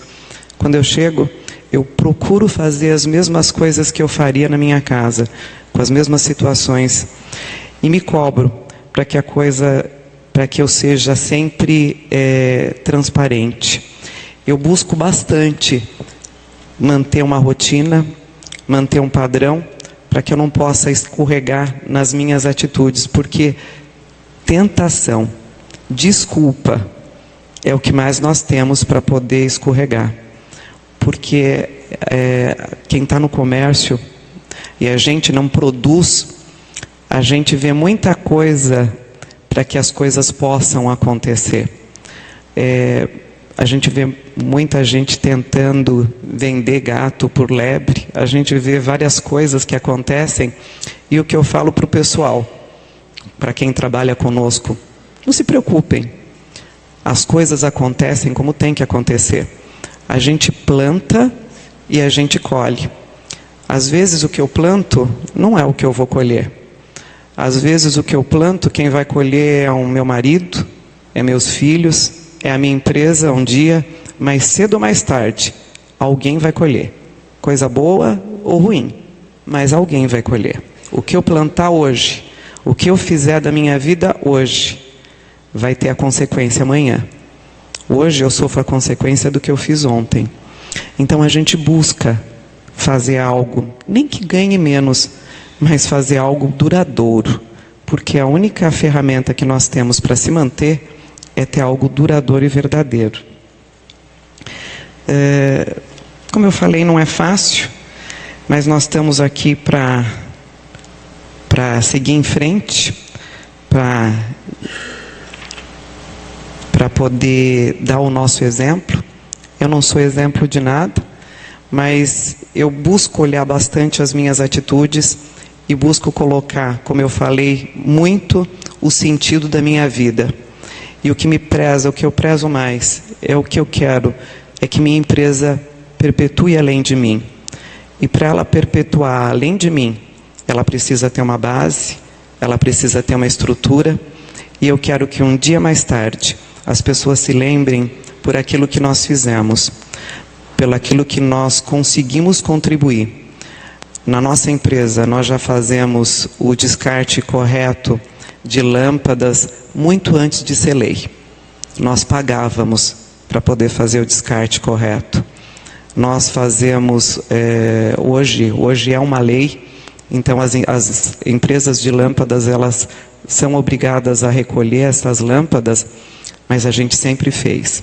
A gente sempre fez o descarte correto, o aproveitamento de papel, campanhas, a gente procura envolver todo mundo para se responsabilizar não só fiscalmente, como socialmente. A gente busca fazer a nossa parte. Eu acho que esta a parte que cabe a cada um. A sua parte.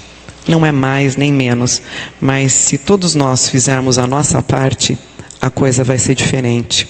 Eu convido vocês, e uma vez me convidaram a fazer um exercício mental, onde a pessoa dizia: pense um pouquinho na pessoa que você mais gosta. Imagine você indo com ela no médico e recebendo o diagnóstico que ela está com uma doença terminal e de que vai morrer em alguns dias. Você sairia de lá e ficaria esperando que acontecesse alguma coisa? Ou você iria de médico em médico? Você faria o que fosse necessário? Entraria de joelhos, rezaria, oraria, mas você ia fazer o impossível, tudo que tivesse ao seu alcance, mesmo que a coisa não fosse dar em nada. É isso que eu falo. A gente tem que se envolver. Nós temos que ir até o final, porque o nosso país vale a pena, a nossa cidade vale a pena, o nosso trabalho vale a pena, os nossos filhos, a nossa família vale a pena. Obrigado. Muito bem, Regina, parabéns, muito bem. Agora, gente, nós teremos as perguntas dos moderadores a cada um dos palestrantes. Eu queria pedir primeiro ao Padre Tadeu que perguntasse ao Francisco Palhato. Boa noite. Em primeiro lugar, você que com o meu abraço pelos 30 anos na Rádio Ipanema, que eu não pude participar na festa na última quarta-feira, mas agradecer a você o espaço que você também oferece à igreja e a mim na Rádio Ipanema. Gostaria de entrar um pouquinho. Você é um profissional, você é um educador, você é também um comunicador, portanto você forma consciências, você forma opiniões, né?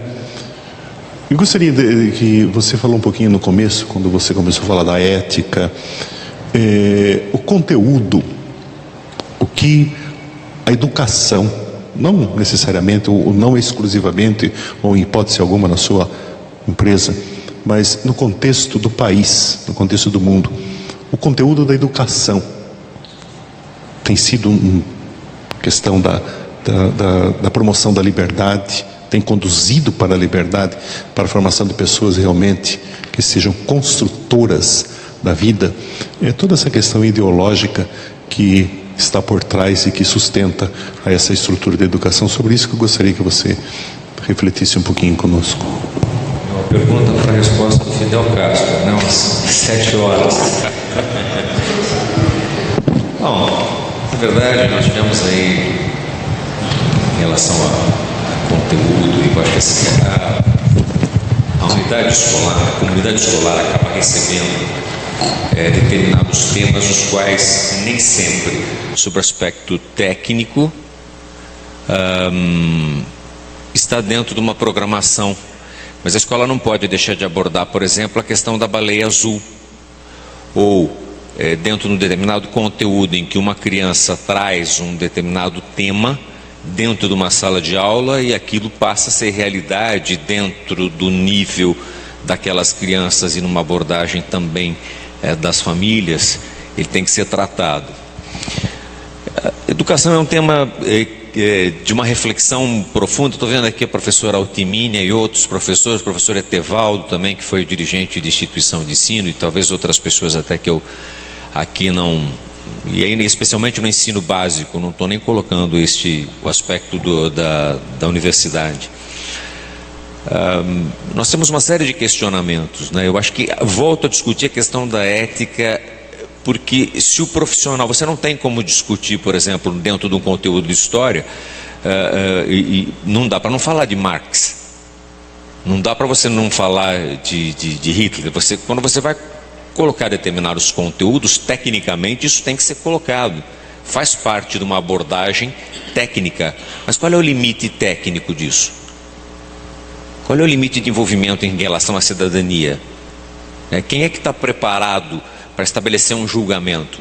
O papel do professor é um papel muito delicado dentro da sala de aula, até porque se você não tiver um compromisso de comunidade, não tiver uma liderança forte, de um grupo, muito provavelmente, que permaneça o tempo, um bom tempo dentro daquela instituição de ensino, nem sempre você vai conseguir bons resultados. Lamentavelmente, hoje a gente tem muitas transferências e outras situações que você não tem solução de continuidade.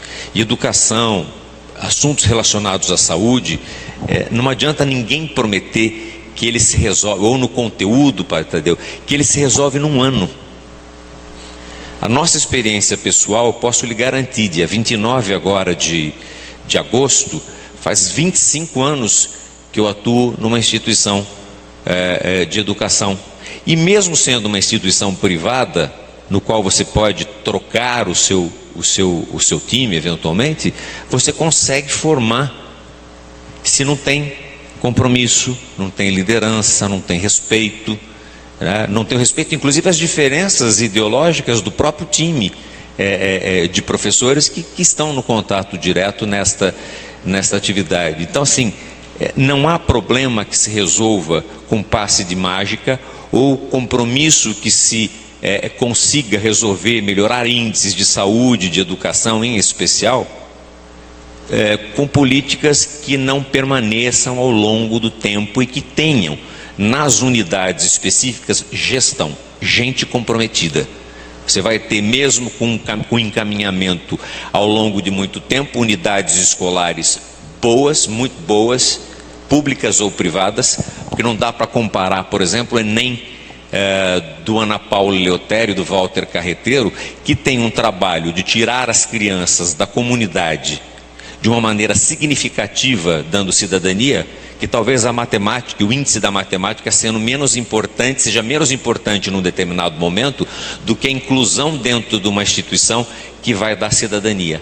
Então, medir instituições de ensino com realidades diferentes pode ser cruel para um time que realiza muitas vezes um trabalho social de fundamental importância para aquela comunidade.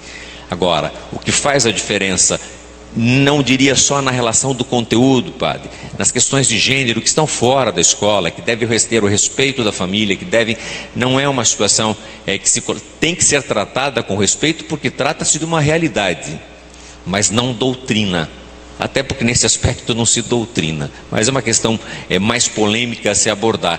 Agora, fundamentalmente o que? Compromisso, e a gente vê tanto em unidades de saúde como em unidades educacionais, gestão, gente comprometida, mesmo diante de dificuldades, de falta de recurso, é essa situação de ter empatia, se colocar no lugar do outro e ter vocação para aquilo que se faz.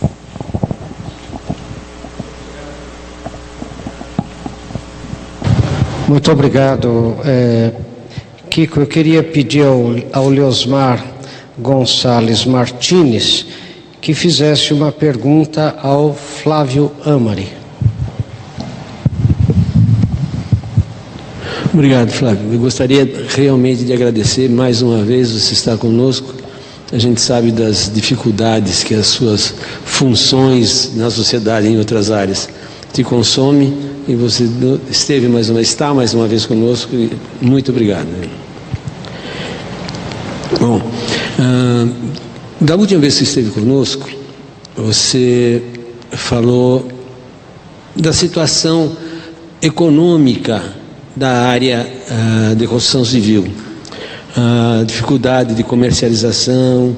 Nós estávamos mais ou menos numa época estagnados, mas com a perspectiva de que as coisas muito proximamente tomariam outro rumo. Então pergunto, e hoje, como é que está relativamente à última vez que nós estivemos juntos aqui? Alô? Antes, Osmar, só para registrar, Marins, foi muito melhor que todos nós, a Regina, hein?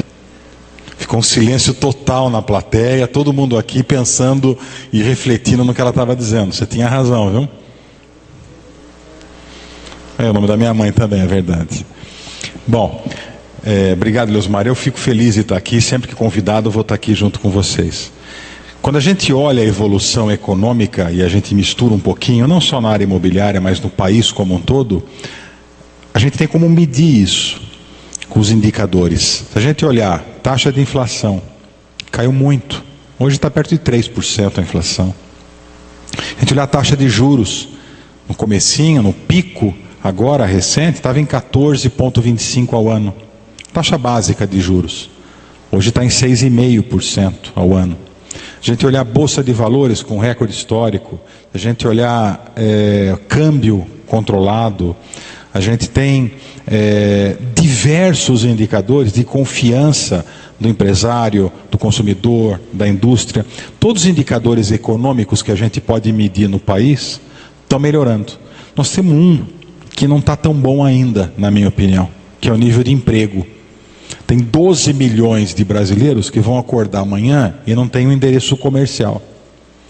E o trabalhador que tem a renda, ele precisa dessa renda para comprar. Comprar o que a gente vende. O que a gente vende.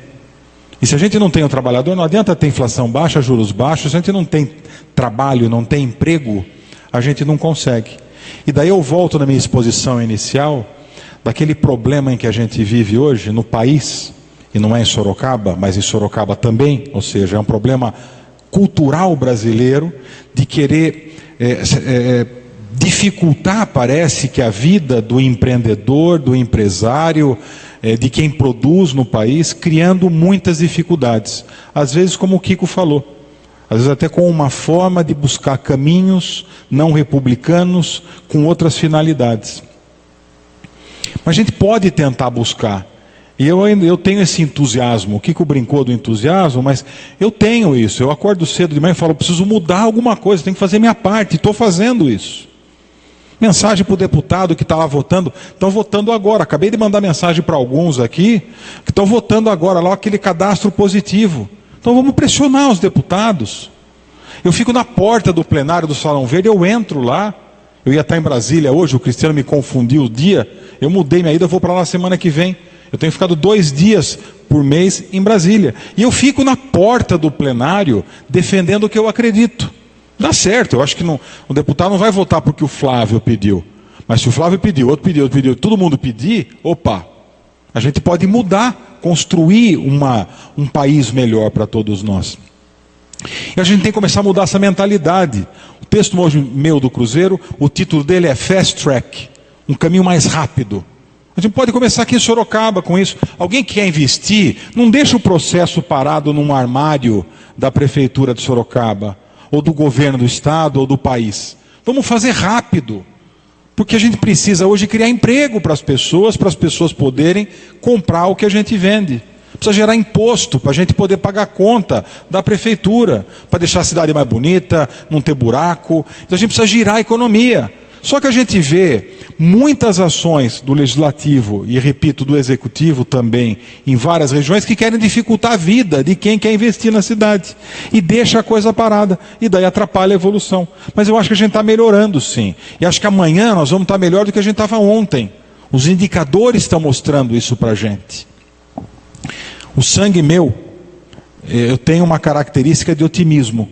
Eu sempre acho que vai melhorar.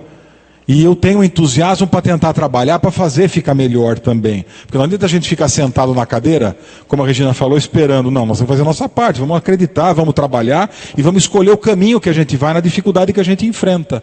É o que ela colocou para a gente. Eu tenho feito isso. E nós temos um momento agora eleitoral, que é o momento da gente refletir. Cada um com a sua ideologia, cada um com a sua característica, mas pensar como a gente pode começar um processo de transformação também em quem vai cuidar do nosso dinheiro, do nosso orçamento. Quem vai votar as leis em São Paulo, quem vai votar as leis em Brasília, e cada um de nós refletir. Nós fizemos o cadastramento biométrico aqui na cidade. 400 mil eleitores. Naquele último período, tinha fila lá no cartório. Daí estendeu o prazo para 9 de maio. Teve uma matéria da TVT esses últimos dias, não tinha ninguém lá para fazer. Estava faltando 100 mil sorocabanos para fazer isso. Agora parece que está faltando 90 mil. Dia 9 de maio está chegando. Nós vamos perder 80 mil votos em Sorocaba. E daí as pessoas reclamam, mas ninguém não vale a pena, não tem que votar para político é tudo ladrão, político não presta, não tem ninguém para votar. Poxa, mas quem vai num sistema republicano democrático, o legislativo é eleito com o voto nosso. Não adianta a gente dizer que não gosta de ninguém. Não tem candidato para governador, para presidente. Nós temos que escolher alguém. E daí a gente fica reclamando de todo mundo. Aqui todo mundo fez o cadastramento biométrico, acredito, né? Mas a gente reclama e não vai apertar o botão ali. E daí não estamos discutindo aqui, nem vou fazer campanha político-partidária, cada um tem a sua preferência partidária, mas nós temos que exercer a cidadania. Para a gente daí reclamar se a coisa não acontecer. Não adianta a pessoa ir viajar e não votar. Eu vou ter um compromisso no dia seguinte da eleição fora do país. Eu me mandei comprar meu avião depois. Eu vou chegar atrasado no meu compromisso fora do país, porque eu quero votar no domingo, acho que é 3 de outubro, se eu não me engano, que vai ser a eleição. A gente tem que fazer isso. E daí não adianta não exercer lá a biometria, porque nós vamos reclamar do país. Então nós temos que fazer a diferença. Nós temos que... E eu tenho esse entusiasmo, e eu lembro da aula de motivação do Luizinho, falando assim, você tem que ter motivo.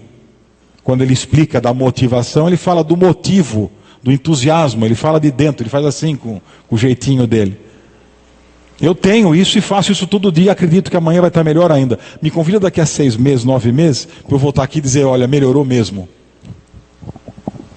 Muito bem.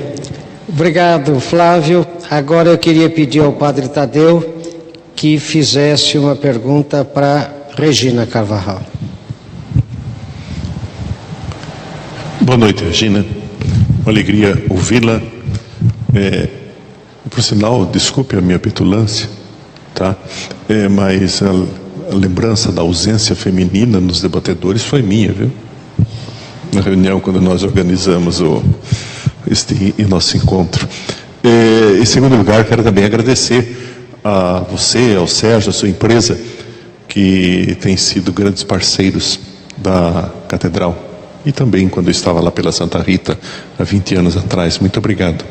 Mas eu gostaria que você, não só lá, não é a questão da sua empresa, mas todo empresário, toda empresa, para sobreviver, toda empresa, toda instituição, a igreja precisa de um superávit também, mas a empresa vai chamar mais do que superávit, ela vai chamar isso de lucro.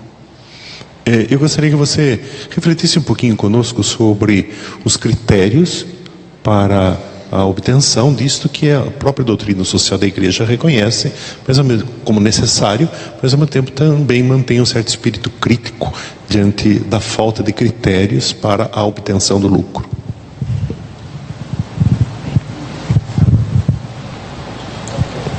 Alô? Tá. Lógico, nós temos uma empresa. E a empresa, para se manter, ela precisa de lucro. Agora, o lucro, para nós, é trabalhar e receber por aquilo que nós trabalhamos. Para mim, ter lucro em cima de alguma coisa que não é verdadeiro, não vai me servir.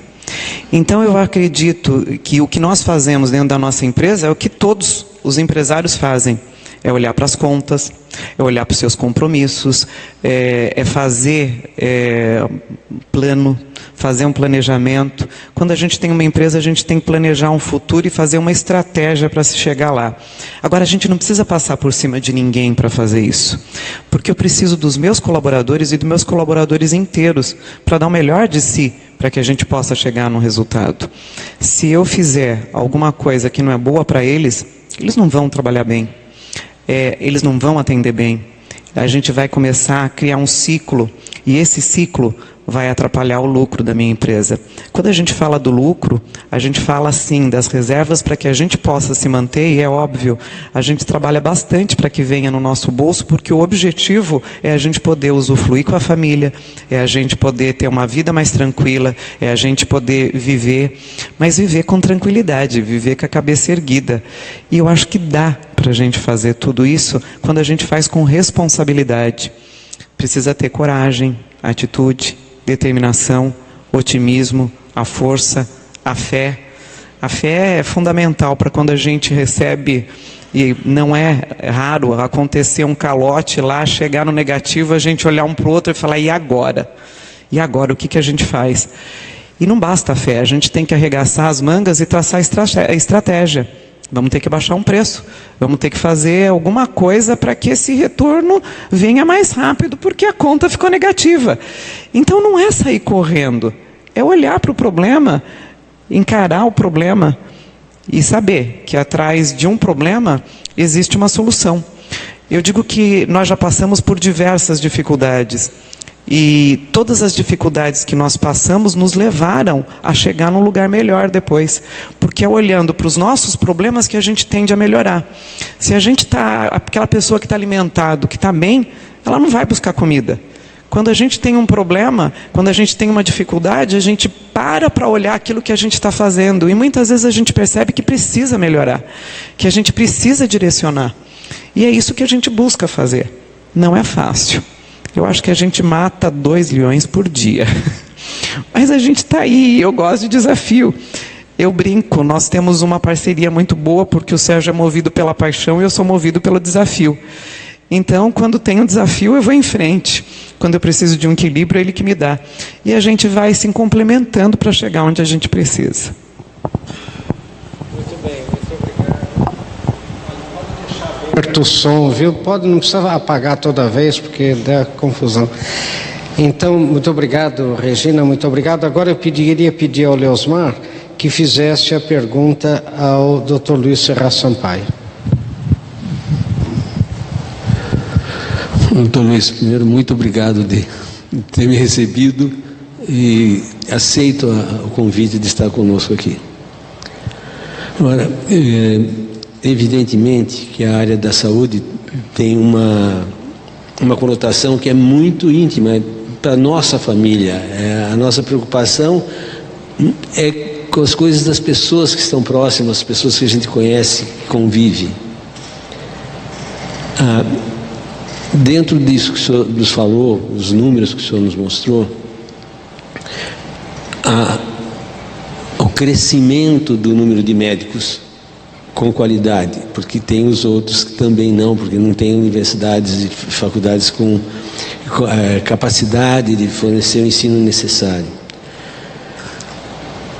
Qual é a saída, na sua opinião, para isso que parece um paradoxo?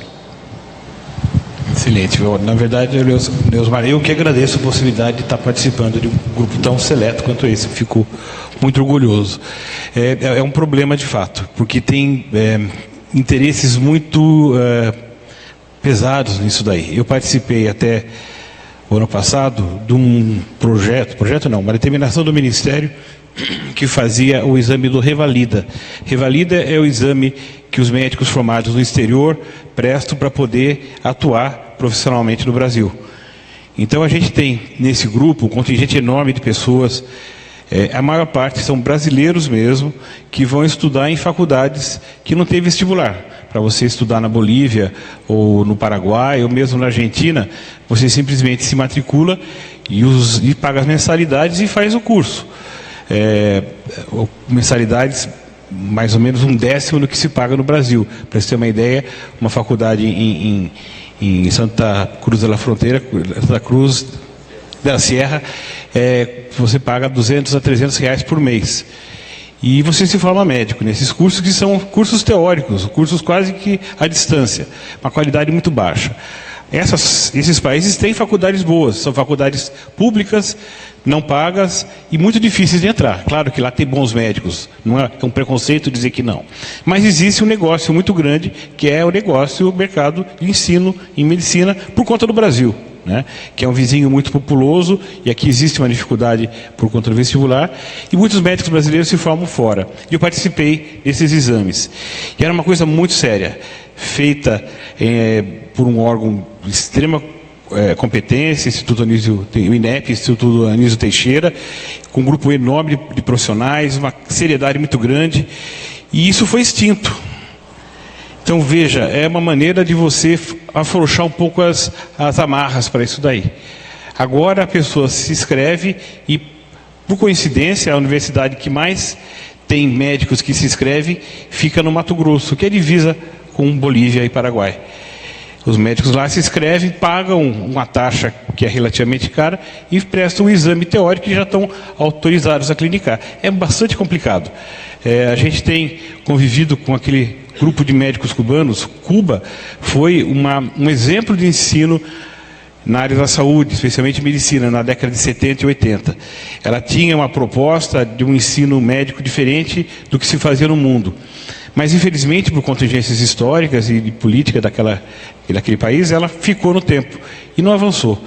E ela fez da formação dos médicos um mercado de negociação. Ela vende para os outros lugares do mundo esse produto e exporta médicos. Do grupo que vem desses médicos, tem pessoas que são de fato competentes, que se inserem na comunidade, que têm uma habilitação muito razoável, mas tem pessoas que não são. A gente vê no meio médico pessoas que fazem barbaridades com o aval do Ministério, que estão aqui por conta do Ministério da Saúde que os trouxe para cá, né? E tem o problema das escolas do Brasil, que tem muitas escolas que realmente dão uma qualificação baixa para o seu egresso, né? Existem alguns índices que pretendem qualificar os cursos. Modéstia à parte, a nossa faculdade aqui está entre as 10 melhores. Na verdade, é a terceira faculdade privada do Brasil, em termos de pontuação. E as escolas públicas, a gente fica no ranqueamento entre as melhores também, nas provas que nossos alunos prestam. Mas existe uma bandeira muito forte do Conselho Regional de Medicina de São Paulo, até porque aqui é o polo que atrai médicos do Brasil inteiro, para fazer uma prova, a semelhança do que existe na área jurídica, uma prova de ordem para permitir o médico clinicar. Coisa que é muito difícil, porque, diferente de um bacharel em direito, o médico, ele é uma coisa muito personalíssima. Como que ele vai atender uma pessoa e não assumir aquilo que ele fez? Não tem como eu fazer o parto de uma mulher e não ser eu o responsável, tecnicamente, pelo que está acontecendo. Eu não posso ficar do lado de alguém assumir por mim. Eu que sou responsável pelo que está acontecendo. Então é um problema muito sério. Não se resolveu isso ainda. E os educadores da saúde também questionam essa coisa de você fazer uma avaliação finalista, né? Eu vou só avaliar o produto final, mas eu não intervenho no que está se formando. O que resolve isso? Eu vou ter um contingente de pessoas que estudou durante 6 anos, com mensalidades muito caras, e que não vai poder exercer aquilo que ele se propôs a fazer. É um problema. Então, o CRM tem mudado um pouco essa proposta, está incluindo as instituições de ensino superior. Nós temos nosso representante lá dentro que está estudando como fazer isso. Uma proposta é fazer um exame na terceira, no segundo, quinto e no médico formado, para avaliar o processo e contribuir para modificar esse processo. Acho que essa é uma maneira de se fazer esse tipo de coisa, certo? Mas é um caminho aberto ainda pelo que vai acontecer. Tá bem? Muito bem, muito obrigado, doutor. E aqui pelo script, Flamingo, a última pergunta é minha para você. Eu queria saber... Pergunta fácil, hein, professor? Eu queria saber de forma bem prática. Como que o empresário cristão faz a dispensa de um funcionário ruim? Tem um ditado latino que diz: quem poupa os maus ofende os bons. Não, o bonis not ut malis parte. Agora, eu pergunto, como que faz? Você tem um funcionário lá que ele é mais ou menos, ele não é ruim, mas ele é aquele mais ou menos. Como que o empresário cristão, no mundo de desemprego, como é que é essa dispensa? Porque você falou muito bem aí que você não alisa funcionário, né? Então, como que é isso? Bom, professor Marins, a União-RAC tem um turnover muito baixo, né? Falei para o senhor que nós temos funcionários com 20 anos, né? Então eu não tenho muita experiência em dispensar as pessoas, mas eu já tive algumas experiências, sim, de pessoas que não tinham não se coadunavam com o nosso pensamento, né? E eu acho que a gente tem que dispensar essas pessoas primeiro dentro da ordem da CLT, com todos os direitos, né? Primeira coisa que a gente tem que fazer isso aí. E o que a gente faz na União-RAC, pelo menos na empresa que a gente trabalha, que eu trabalho, que eu dirijo, a gente senta com a pessoa e faz uma palestra para ela. Todas as pessoas, todas, sem exceção. As que, nesses 26 anos, nós tivemos, sim, algumas pessoas que entraram, pessoas que saíram, né? Nós mudamos de lugar, estávamos lá no Brooklyn, hoje estamos aí no Shopping Tamboré, minha empresa não é aqui em Sorocaba, com essa distância, né? A distância é pequena, mas o trânsito é muito ruim. A gente teve, sim, algumas pessoas que saíram, então, mas a gente conversa com todas elas. Nós temos um nível de engenheiros, temos 35 engenheiros dentro da empresa, e temos lá uns 70, 80 pessoas de nível um pouquinho, né? Pessoas que ficam em canteiro de obras. Essas pessoas são, às vezes, um pouquinho mais difíceis de entender algumas coisas. Então, a gente senta com elas e faz uma preleção, né? E muitas vezes a gente acaba ficando amigo dessas pessoas, ajuda, eles voltam lá, pedem alguma coisa para a gente, anos depois já aconteceu isso aí. Eu acho que o funcionário que vai embora, ele não pode ir embora com o ranço da empresa, entendeu? Ele tem que ir embora sentindo que ele foi por uma deficiência, porque qualquer coisa a gente tem que explicar, tem que falar a verdade, né? Com um jeitinho, com amor, com carinho, mas tem que falar. Eu gostaria que fizessem assim, né? Comigo também, né? Que falassem, mas falassem com carinho, né? Não precisa falar que você vai indo embora porque você é um safado sem vergonha, né? Eu acho que ninguém merece isso, né? Acho que ninguém merece isso. Falar com carinho, explicar com honestidade, a pessoa vai. E muitos, quando a gente se encontra por aí, o mundo é pequeno, a gente se encontra, né, abraçam a gente, cumprimentam. Então, que a gente faz isso aí, professor. A gente dispensa as pessoas, primeiro, no regime que o governo manda, CLT, os cambal, e depois a gente faz uma pequena preleção, né, explicando os motivos pelo qual ela está indo embora da empresa. Mas foram poucas vezes que nós fizemos, não são muitas vezes não, viu? Graças a Deus, poucas vezes. Tá bem, muito obrigado, Felamingo, muito obrigado a todos pela presença, pelo brilhantismo das explanações. Eu queria agora convidar o presidente da DCE, Leosmar Martins e o padre Tadeu, para entregarem aos palestrantes um certificado de gratidão da DCE pela importante contribuição de cada um neste fórum. Então, por favor, vamos lá. Uma salva de palmas aí para as nossas...